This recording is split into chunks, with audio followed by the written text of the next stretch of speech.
Hello and welcome to the show. Too many people worry about the title that they'll have when they start a business. And in my own opinion, anyway, I think there's too much angst and too much worry and time devoted to the question of whether you should be the chief executive officer, the chief everything officer. Yeah, I've heard the chief everything officer. Sometimes I hear it tongue in cheek, but then some people, well, there was a time when people would use that on their Instagram handle, the chief everything officer, and I guess it's supposed to convey the idea that really you're a sort of solopreneur and you're taking responsibility for everything. Some folks like to call themselves the founder. You're going to hear this a lot when you're at networking sessions or some social or public events. People introducing themselves as the founder. I've also heard of the chief experience officer. I like that one. I think that's a good one. I mean, the whole idea. Sorry, not chief experience, customer experience officer. Recognizing the idea that customer experience should be one of those primary yardsticks by which we run the business. So that's a really cool play on the CEO that I've heard before. And then, CEO title. And then some people also go by proprietor. And I've also come across chief visionary officer and, lots of other titles. Although, I must admit, the ones that I think are really cool are all the ones that play off on this whole CEO thing. So, chief everything officer, customer experience officer, and what else? All those other ones. I think those ones are really cool. Anyway, I don't think it's of primary importance, whatever it is that you call yourself in the early days, as long as you're paying attention to the key business functions that have to be fulfilled. Now, remember, I'm saying that this is early days now. So, if you're getting into this space, wedding photography game, wedding planning game, I don't think it's really important whether you call yourself the chief visionary officer, the chief creative officer, the chief everything officer, or the chief executive officer. It's early days.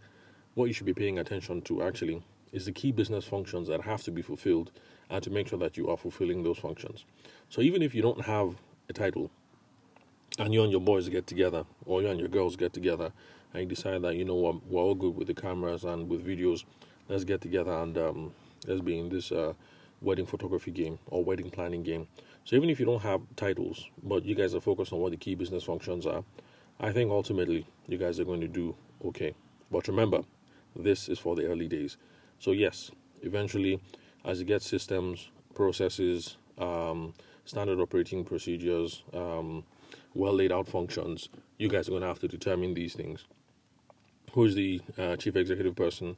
Who's going to handle the sales? Who's going to handle the customer service?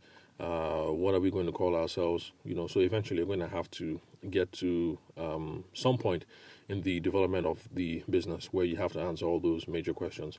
But in the early days, just pay attention to the key business functions and you'll be fine. Now, what really matters, especially in the early days, is for you guys to recognize that nothing happens in the business unless a sale is made. And I'd like to repeat that again.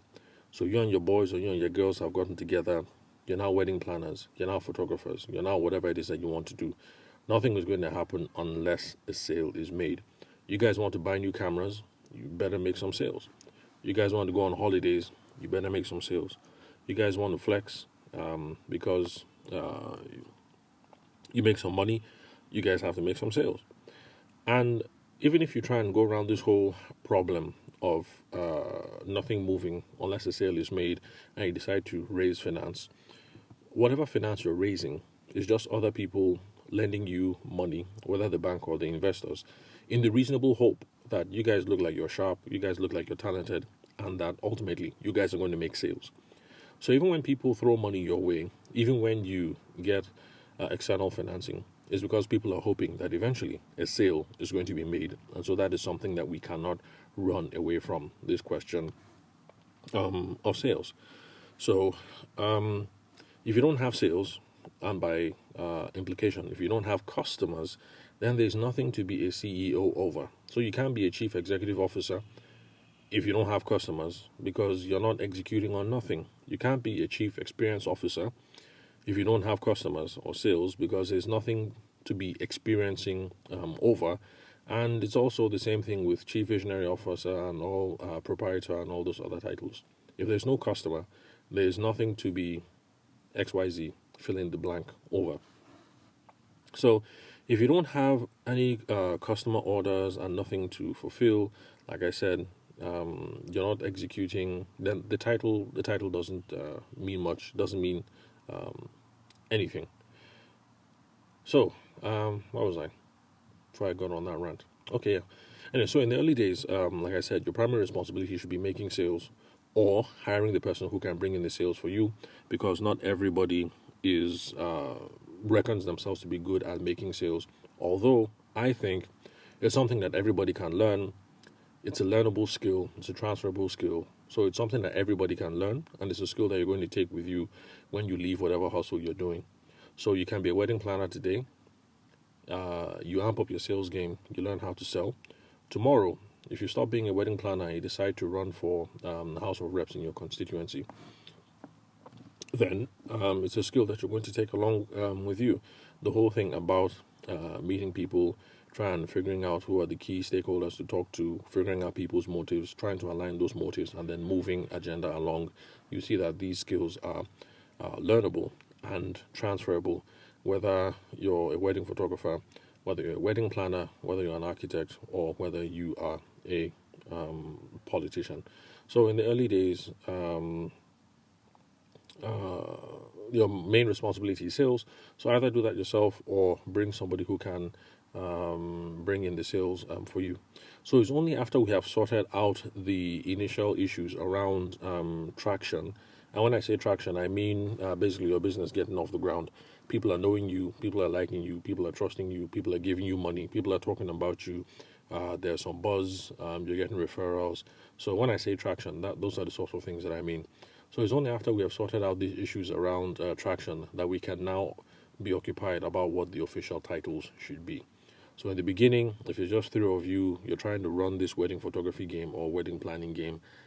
Right now, it's okay that you guys kind of know that Kunle is going to be the head guy or Kemi is going to be the head girl, and Sha, you're just trying to rough through things.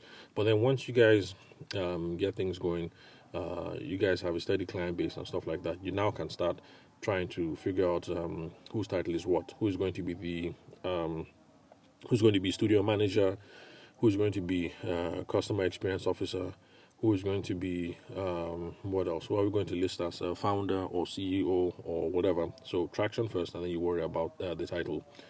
But please note, I hope I have said this clearly, but in case I haven't, I would like to stress it again.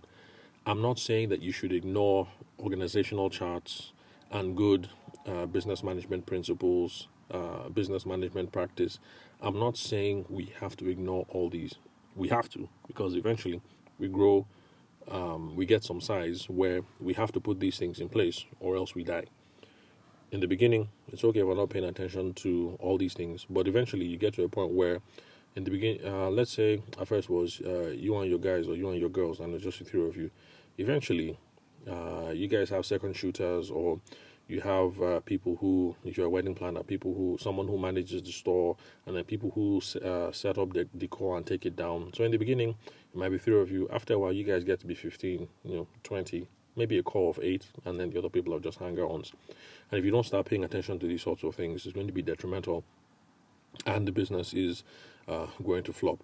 So I'm not saying ignore organizational charts. Don't ignore business management. Don't ignore principles of organizing a business and all that.